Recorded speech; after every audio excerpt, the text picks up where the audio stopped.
আছে জ্বর মাত্রাটা বর্তমানে টেম্পারেচারটা আছে 103 ডিগ্রি না পানি পড়তেছে।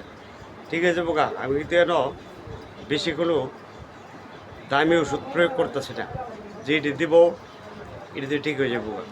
খালি ধৈর্য ধরে খাওয়াবেন, বাস অতটুকু। বুঝতে পারছেন নি? কারণ বাইরের জন্য তো জ্বর সাধারণ ট্রিটমেন্ট হয়ে যাবে বোকা। ঠিক আছে,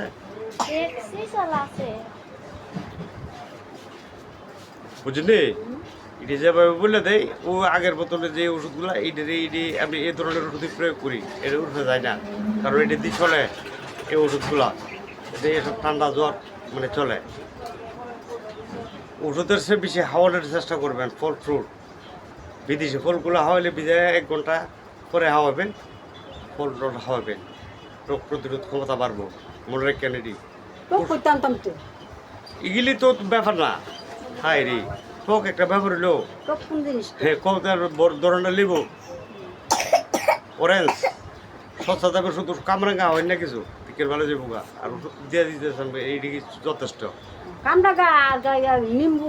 হ্যাঁ হ্যাঁ হ্যাঁ, খুব ভালো জিনিস। গোসল করাবেন রীতিমতো, কারণ এগুলি সাধারণ হ্যাঁ না, হ্যাঁ গোসল করা হ্যাঁ হ্যাঁ ঠিক আছে ঠিক আছে। এর জন্যই এইটি সাধারণ ওষুধের দূরে যা কাজ করে না। সবচেয়ে বেশি হইল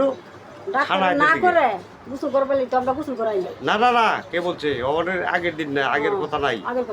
এহনে বড় করে টেম্পার যত পারবো, তাপমাত্রা বাড়লে অবশ্যই পানি দিয়ে দিব, নাহলে ব্রেনে এফেক্ট আসতে পারে। বুঝতে পারছেন? এই বিষয়টা সবসময় গোসল করাবেন।